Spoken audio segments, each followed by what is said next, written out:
Brum brum.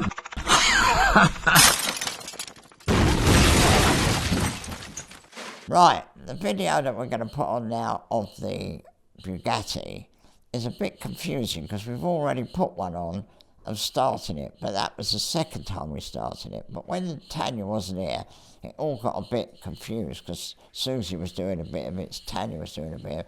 But this is the actual first time we started it.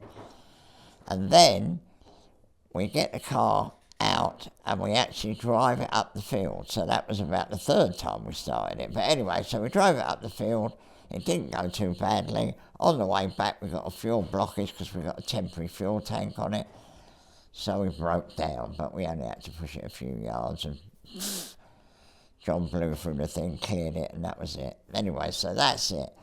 And then we're just going to go on about, you know, the water system and how we did the pipes for the radiator and a few other bits and pieces, and obviously putting the prop shaft on and putting the driver's seat in so we could actually drive it. But it wasn't wonderful, and we decided that the plug leads weren't the part. So it's now having new plug leads and the distributor carefully cleaned and everything. So there'll obviously be more videos of us really perfecting it.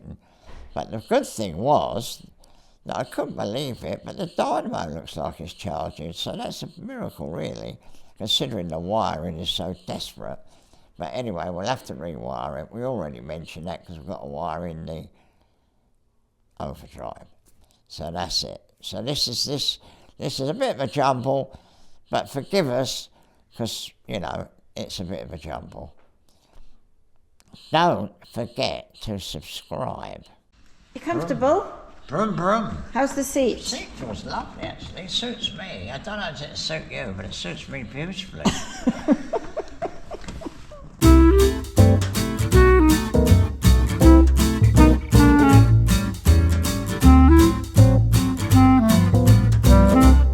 Right folks, this is it. This is starting up the Bugatti for the first time. We've just whizzed it over, the oil pressure came up immediately. We're going to switch it on, pump some juice up, click, click, click, click. I'm amazed that, you know, this is very old fuel, so if it don't start, it might be that, but I don't think it'll be a problem. Very promising, John. Advance it, John. Oh.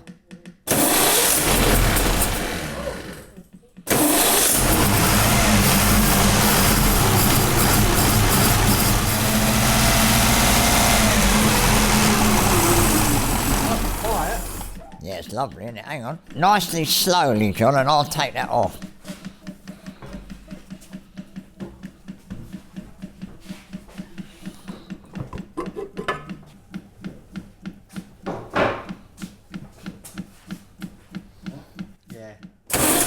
Sounds lovely, doesn't it? Sounds brilliant. Oil on the cam. Sounded brilliant to me. Absolutely brilliant. Oh, I think that's the result, didn't you? Yeah. No, it's not. Yeah, because one bar is 14. Yeah, but it's half, look, 0.5. Oh yeah, but then it got up to there then? Yeah, it went right up to there, but that is 7 PSI. Yeah. Oh, is that what it goes up to, ticking over? Yeah, no, when you revved it up. Oh, When okay. you revved it up, it went right up to the right. So it'd be interesting to know what it does ticking over, so we do it.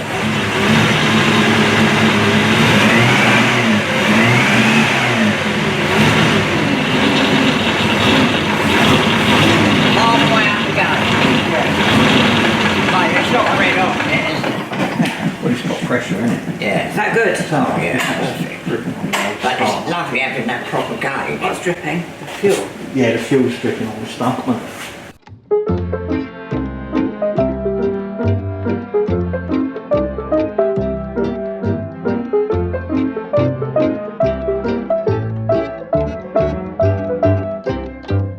Oh, this is a tip for people. See them pipes there? This was desperate. These didn't line up nicely because they rebuilt the radiator and it just looked a mess. But at Bewley there was this great big box of rubber hoses, you know, from all sorts of cars, be it all sorts. So I said to the bloke, I was looking through it, and I said to him, how much do you want for the box? And he didn't give it to me. I paid a fair price, but I bought this box of hoses with every shape and imaginable. I think I even showed it to you in my store. And luckily, we had 2 pipes which we cut down, and we had both of this nice radius, so that looks like a real proper job. Looks like we got the top hoses from a Bugatti store, but we didn't. We got them from my hoses that I bought at Bewley. So that's now looking much better than it did originally. Then the next thing to do was to sort out the bottom hose. Now again, this is a bit of an awkward hose, because this pipe here is slightly different to the pipe that goes in the radiator. And also, you've got to get round the exhaust. Well, you can't put a bit of rubber pipe round the exhaust. And there was a horrible piece of copper tube there that didn't look like anything. But luckily, we had some really thick gauge aluminium tube, which is nice and easy to weld. So John's made up this bit to miss the exhaust, come out of there straight and come out of there straight. So it's not all sort of at angles. So with any luck, that will work nicely. And then the side panel goes on. We tried that. The side panel goes on and misses everything. So that's a good job. So we're going to get rid of all this lot here. This is all ugly. It shouldn't have any of that. It shouldn't have a fuel pump. It should have a what they call, a French call an exhauster, which is it works on vacuum and sucks the fuel up. And Tim reckons he might have one of those, so if he's got one, we'll fit that and do away with all that, because it makes it look ugly.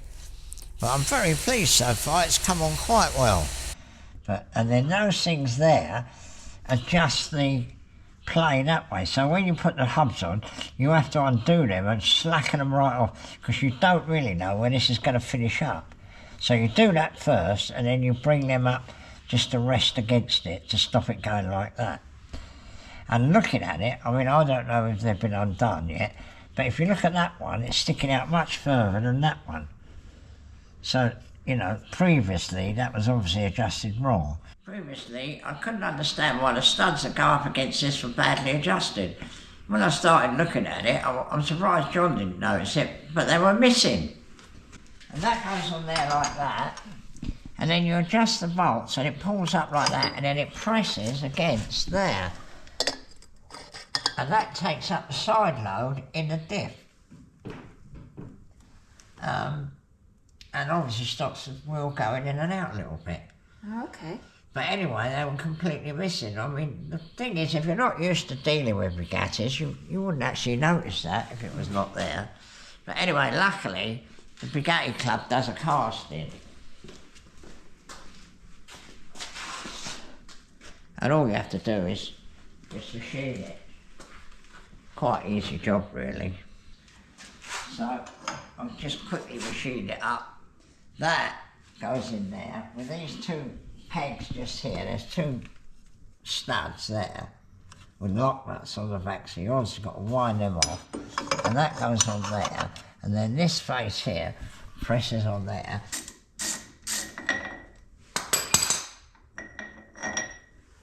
This hub puller we made when we was in Greenford. We had an old Dean Smith and Grace lathe that I'd given 75 quid for. It was broken on the saddle, and we took it out and we art welded it. And Neil Davis worked for me then, so it tells you how long ago it was. And Neil managed to make that. He did all the screw cutting and everything on the worst old lathe in the world. But he'd served an apprenticeship as a toolmaker, so he knew what he was doing. He was a big asset, I tell you. And I'm not surprised he's been very successful, because he knows what he's talking about, and he's been with me for a while, so that helped him, of course.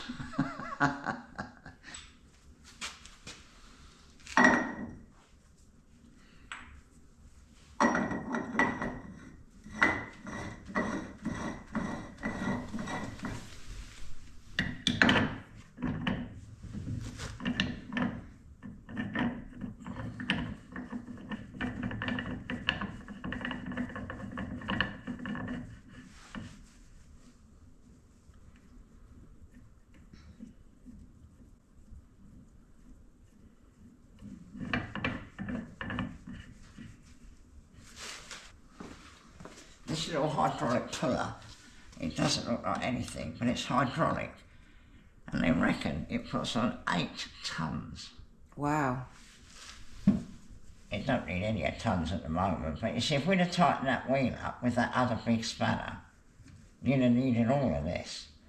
And you can see by the beating it's had, it's had a few times when it's been on there, like no tomorrow, which is what it needs to be. And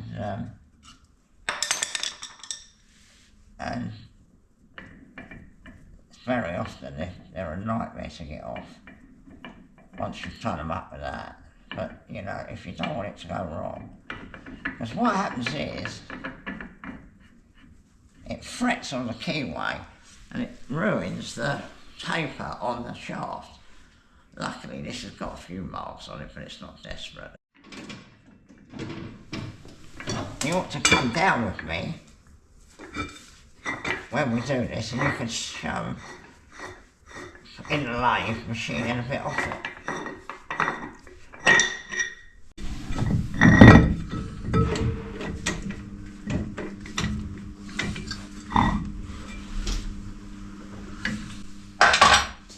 This is where we're so lucky, because obviously our lathe's not big enough down there, and this is Timothy's sort of gash lathe, where if anybody needs to do a bit of turning or a bit of milling, they do it in here, so they don't disturb the tool makers in the main shop.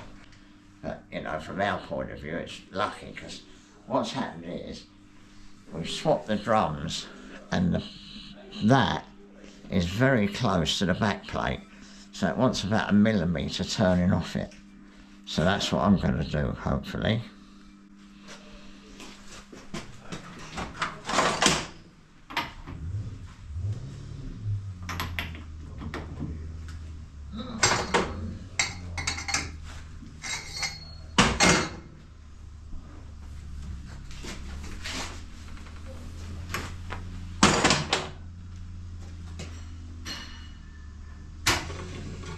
How about that for a lovely quiet motor?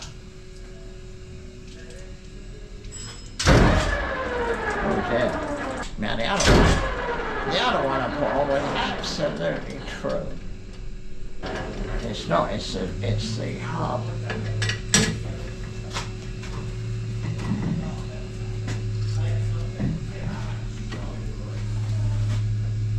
Don't want to go too mad because I don't want to spoil the splines.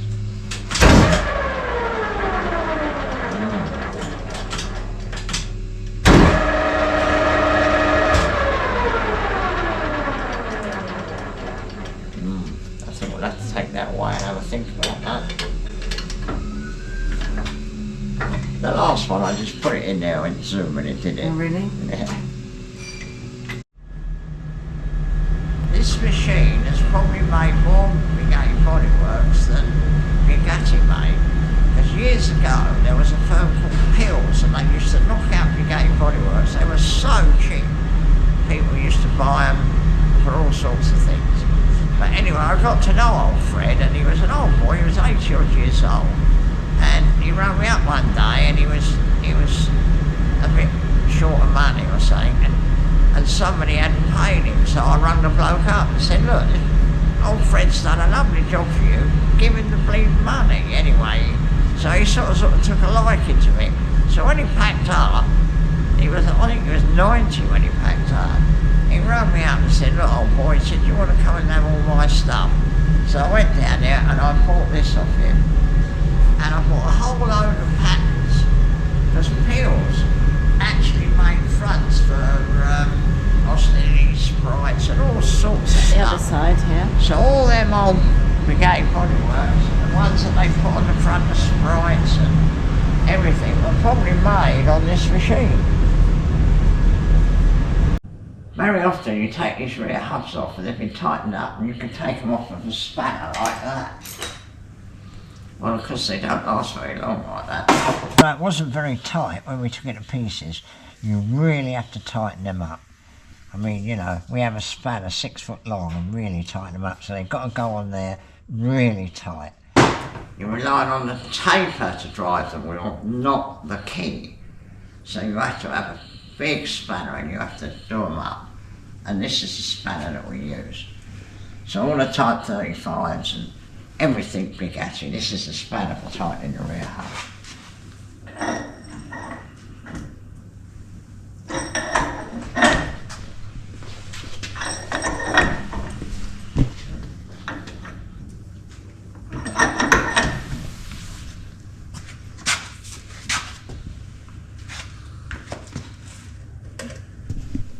Just checking to make sure there's a bit of clearance behind there.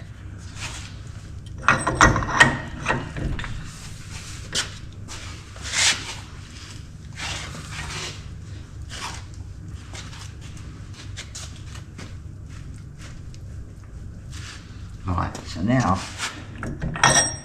that is not tight. That's tight enough. But what happens next is when we get the car rolling. You out of breath? Yeah, we put the wheel on and then we finally tighten it. But that's how tight they have to be. Here we are, goodies for the Bugatti. Prop shafts.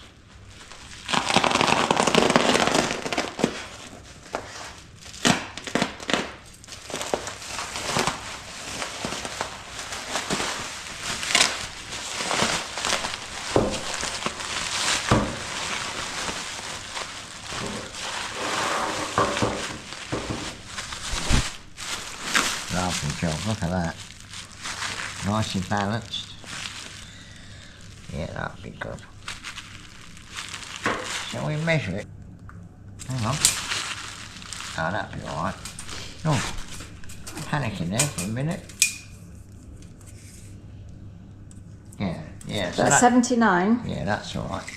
What did you say? Who made this for us? Prop Tech. Okay, great. Oh, looks good. And what's in the other box?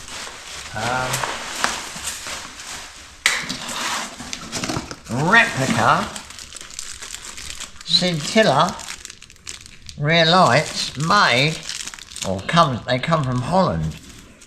I don't know whether they're made in Holland. Or Belgium, I think, maybe. Really? Yeah. But you know, you can buy original ones of these and they're a whole load of money, and then this bit here tends to deteriorate and they tend to break and give trouble. I mean, they're replica, but they're good enough. They still cost a load of money, but they're going to look better than them old rubber rear lights, aren't they? Oh, so prop shafts, lights. We're not happy with the mountings. You could look at it, it's 1/4 inch thick. But they're all right, but they're going to look better, aren't they? Yeah. And they've got the indicator in them, which is good, so don't need that big light there. No, they're going to look good then. And the car's back on its wheels. And they're back on its wheels. The brake drums are all on. So, fit the prop shaft, and we could actually give it a little bit of a test run. Oh, wow. Put the passenger's driver's seat in it or something. But that's good, isn't it? I'm pleased about that. So obviously then it's going to need the wiring job. Because while we're doing the wiring job, we can wire up the overdrive. We're going to need a little button for the overdrive. Because that's a horn button, that one there. Oh, okay. So we're going to need another one of them.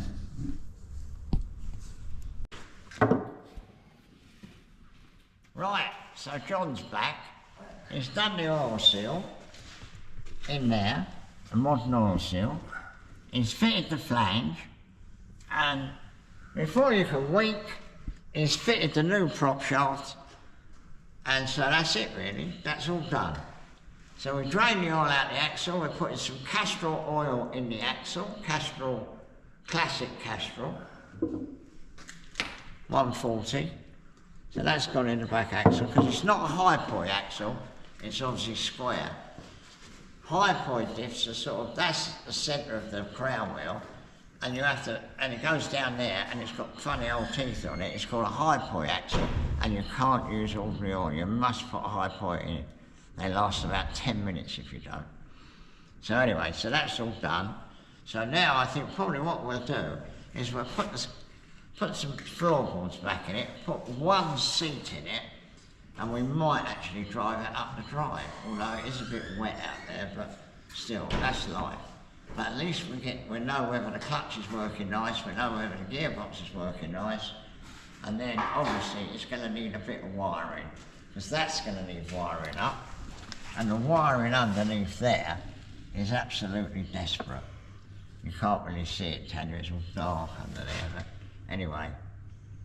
And then we'll be able to check whether the dynamo charges, because I doubt if it will, but so that's all the little jobs we've got to do, but it's coming on, it's done really. Oh, the petrol tank, we've got to get on with the petrol tank. But other than that, I think we're doing really well. Going to electrocute him. As if I would. He would. He's very funny about being electrocuted actually. He enjoys it. Like being tasered.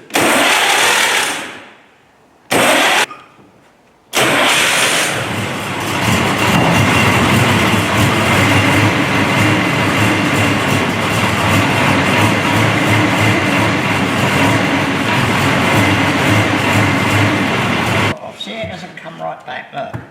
Yeah. Right? So what you do, you put it down like that, you let it go, and that is perfect.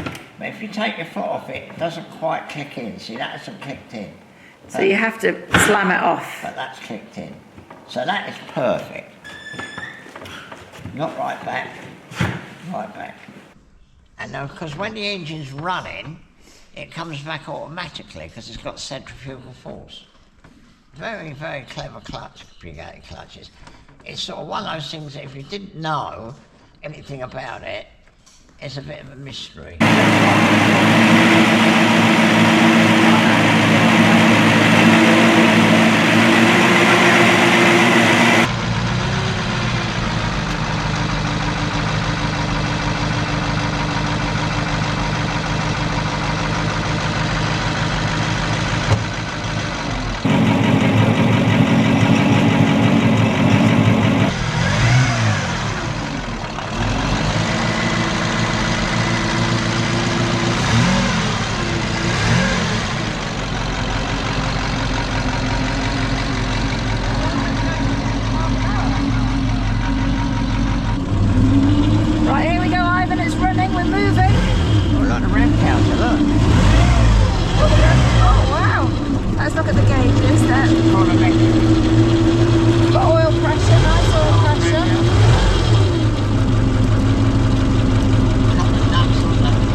Second. Yeah. And then, third gear.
making that go away. Well, this is good for the old cliff mill.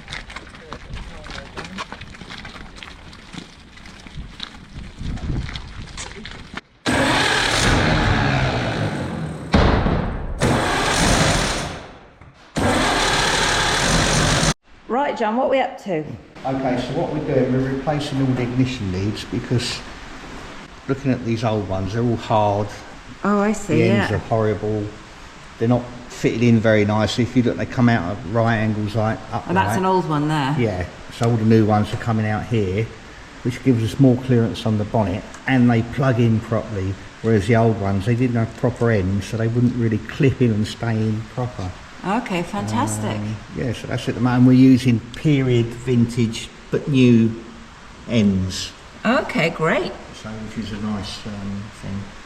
So if one comes off, you can see it's come off. Fantastic. And what was the problem yesterday when we conked out?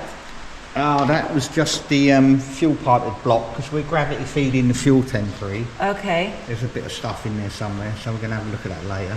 Okay, so it's like a fuel line So they just blockage. run out of fuel, and now we've stripped the carburetor down, which is on the bench over there, and it's pretty gummed up.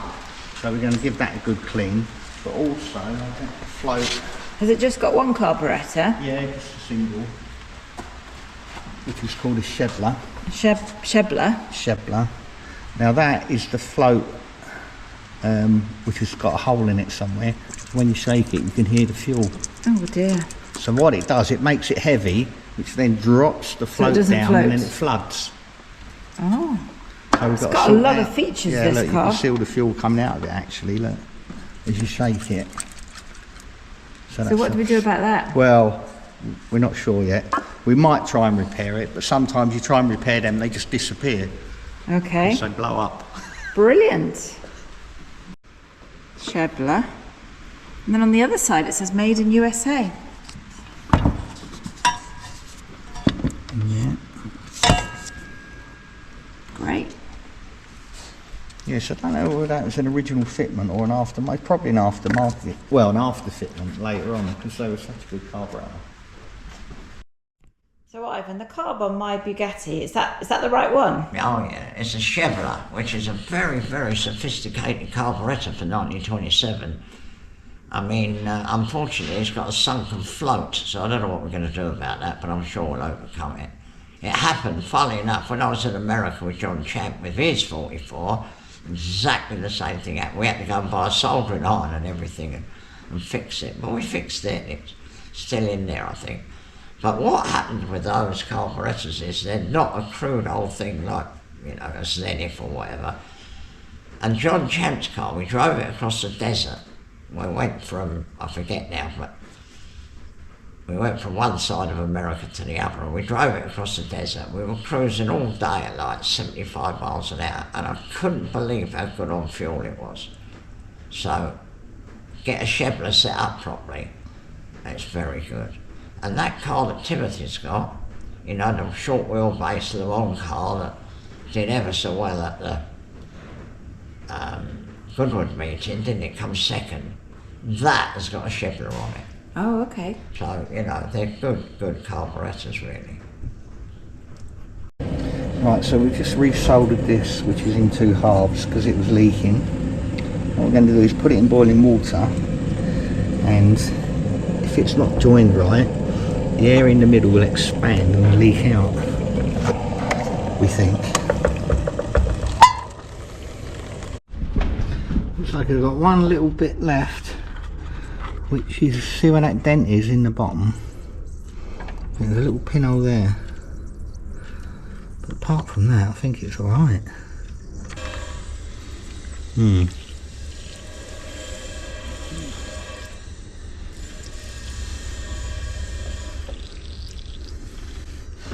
Right, okay, still got a problem there. Well, it floats, so that's the main thing. No bubbles now. Good enough. A little bit lumpy, but you know, it does float, so that's the main thing. Perfect.